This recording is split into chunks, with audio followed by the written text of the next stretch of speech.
से हमारे मंचासीन हैं और इंतज़ार कर रही हैं कि कब मेरा नंबर आ जाए और मैं अपनी लघु कथा यहाँ पर प्रस्तुत कर दूँ, तो मैं उनका धैर्य अब नहीं रोक सकता और बुला लेता हूँ बड़ी बुलंदियों के साथ। आवाज़ दे रहा हूँ श्रीमती अंजू भूटानी जी को। स्वागत कीजिए जोरदार तालियों से। मेरी लघुतम कथा है आपके समक्ष। स्वागत। धन्यवाद। अलसाई सी सुबह रविवार की, सुमी बेमन से उठी और वह क्या देखती है, उसकी नज़र कैक्टस के गमले पर ठहर गई। ये क्या हो गया? कैक्टस के कांटे कहाँ लुप्त हो गए? थोड़ा पास गई, डरते डरते हाथ फेरा, कांटों का नामो निशान ही नहीं। अचानक कैक्टस अट्टहास कर उठा, मुझे क्या आवश्यकता कांटों की? भाई आप मनुष्य चुभोते हो नश्तर, सो मैंने मानव को भेंट कर दी। किंक विमूढ़ सुमी अपने काम में लग गई और कांटे विहीन कैक्टस अपने गमले में यथावत शांत बैठ गया। धन्यवाद। बहुत बढ़िया। मैं पटल पर आवाज़ दे रहा हूँ। अभी तक अध्यक्षता कर रहे हमारे वरिष्ठ साहित्यकारा श्रीमती इंदिरा जी किसले को जोरदार तालियों से स्वागत कीजिए। श्रीमती इंदिरा जी किसले। वह यानी गुंजन घर में अक्सर मिमिक्री करता था सनी देओल की, तारीख पे तारीख, तारीख पे तारीख, पर इसे कभी गंभीरता से नहीं लिया। उसे क्या पता था कि ज़िंदगी बड़ी शिद्दत से इसके मानी समझाएगी। पूरे 10 साल हो गए, कई जोड़ी जूते घिस गए, माथे की लकीरें गहरा गईं, भूमाफिया उसका प्लाट हड़प गया। वह हर बार बीबी के साथ नियत तारीख पर कोर्ट चला आता है। न्यायालय में उबासियाँ डुलकियाँ लेते न्याय की प्रतीक्षा में अपना कीमती समय कौड़ियों के मोल नीलाम करते हुए लोग, उसे लगता है जैसे आधा हिंदुस्तान अपनी ज़िंदगी हर रोज़ कतारों में जाया कर देता है। रस्सी से बंधे पुलिस दल से घिरे अपराधी देखकर उसका मन खिन्न हो जाता है। उसे यकीन ही नहीं होता कि मनुष्य योनि सर्वश्रेष्ठ है। बूढ़े, अपाहिज, बीमार, युवा, स्त्रियां, हर वर्ग और प्रजाति के लोग न्यायालय में तराजू वाली आँखों पर पट्टी बंधी हुई जिसकी आँखों पे पट्टी बंधी होती है, उस न्याय की देवी को चंदन चढ़ाते हुए देखे जा सकते हैं। आज साथ में गुंजन की बीवी नहीं, उसका दोस्त है अथर्व। उसने पूछा, यार तुझे नहीं लगता न्यायालय में बूढ़े ज़्यादा नज़र आते हैं? उसने पूछा, तुझे नहीं लगता न्यायालय में बूढ़े ज़्यादा नज़र आते हैं? गुंजन का जवाब था, नज़र न आए कैसे, न्यायालय की सीढ़ियाँ चढ़ते चढ़ते कोई जमा रह भी कैसे सकता है। शुक्रिया।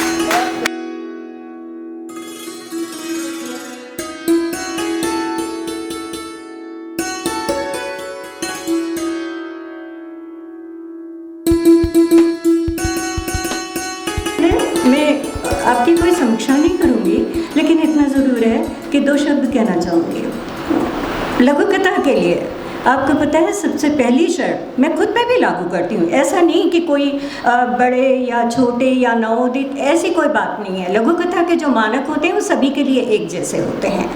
तो सवाल ये है कि लघु कथा की पहली शर्त है कि उसको आप अंत, उसका समापन उपदेश में ना करें।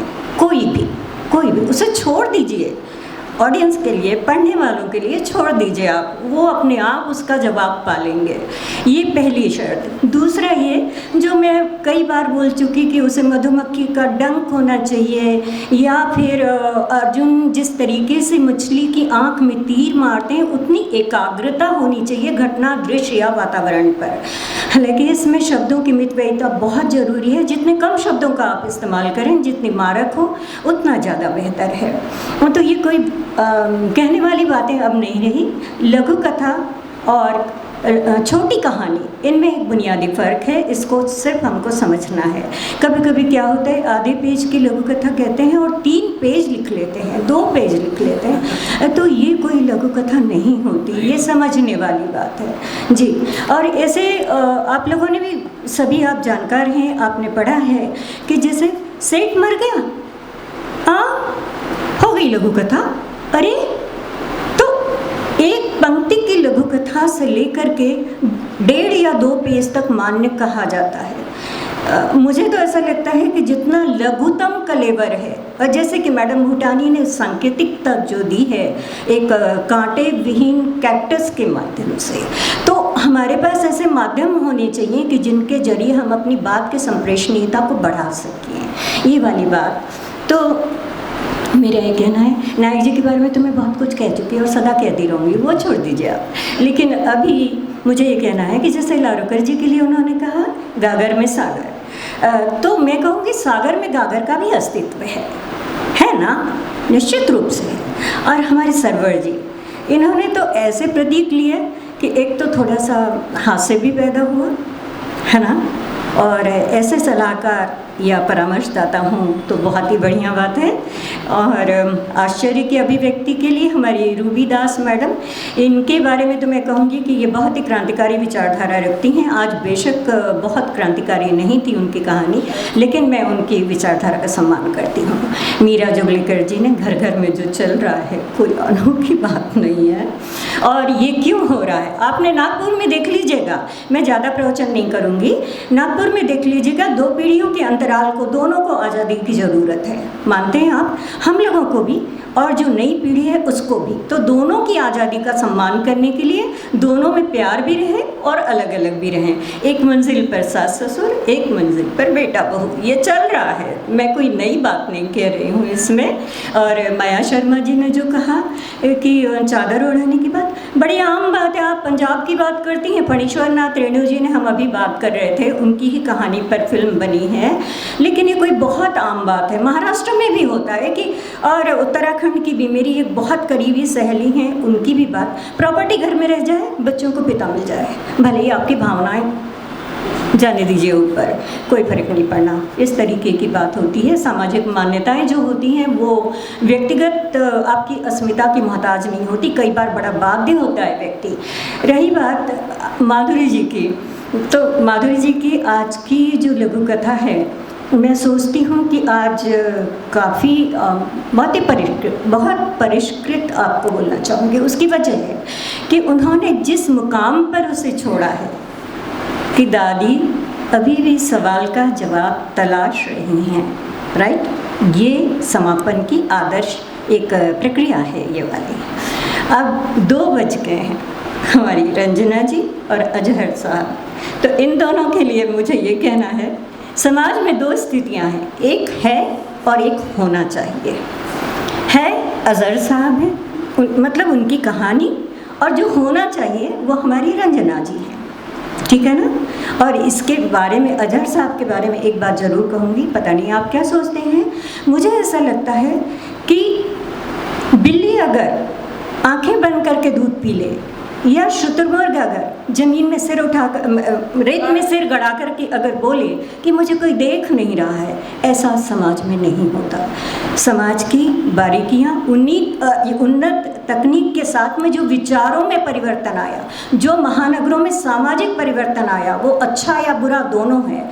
हम केवल अच्छा होना चाहिए ये तो आप हम सब मानते हैं, लेकिन हो क्या रहा है हकीकत में, इससे भी बुरा हो रहा है, तो उस पर भी दृष्टिपात करना एक रचनाकार का कर्तव्य होना चाहिए। जनरली महिलाएं हम ऐसे विषयों को छूते नहीं हैं, ये बात जरूर है। और कम से आजकल छूने लगी है महिलाएं, नहीं, वो महिलाएं हायर ब्रांड महिलाओं की बात मत कीजिए आप, दिल्ली वालों की, वो लोग तो ज़बरदस्त हैं, आप तो पढ़ भी नहीं पाएंगी, इतना भयानक लिख रही हैं वो। लेकिन इस सदन में, विदर्भ हिंदी साहित्य सम्मेलन के परिसर में, इसको हम साहस कहेंगे, लेकिन हम वस्तु स्थिति से नज़रें नहीं चुरा सकते, लेकिन हम इससे भी इनकार नहीं कर सकते कि रंजना जी ने जो कहा है वो होना चाहिए। इस तरीके की बात है। और हमारे नायक जी के बारे में तो मुझे कुछ नहीं कहना, और आपकी पगली के बारे में सही बात है, रंजना जी ने कहा कि भाई वो पत्थर उठा के क्यों रखती, मारती क्यों नहीं करते। भैया सपना तो सपना है, मारे न मारे सपने की बात है, सीधी सी बात है। अगली बार पूरा कर लीजिएगा उसे, अगर मैं आ सकी तो, क्योंकि लॉकडाउन के मद्देनज़र हम लोगों को डर बना हुआ है कि ऑफलाइन प्रोग्राम होंगे कि नहीं करके, इसलिए मैंने कहा चलो आज दर्शन ले भी लेते हैं, दर्शन दे भी देते हैं।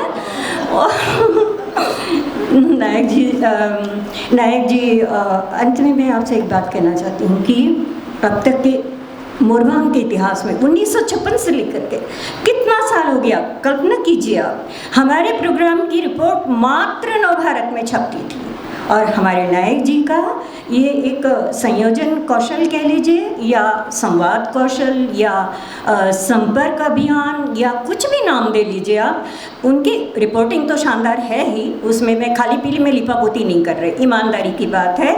लेकिन उसके साथ जो मैंने आज फेसबुक पे लिखा था कि एक उत्तम प्रोडक्ट को विज्ञापन की ज़रूरत नहीं पड़ती, थोड़ी थोड़ी पड़ती है, थोड़ी थोड़ी पड़ती है, और इसीलिए हमारे जो कार्यक्रम होते हैं उसकी रिपोर्टिंग भी अन्य अखबारों में आनी चाहिए, और नायक जी पूरा का पूरा शानदार प्रयास कर रहे हैं, उनके लिए मैं बहुत ज़्यादा मतलब कृतज्ञता व्यक्त करनी होगी हम सभी को, और हम सब उनका आदर करते हैं।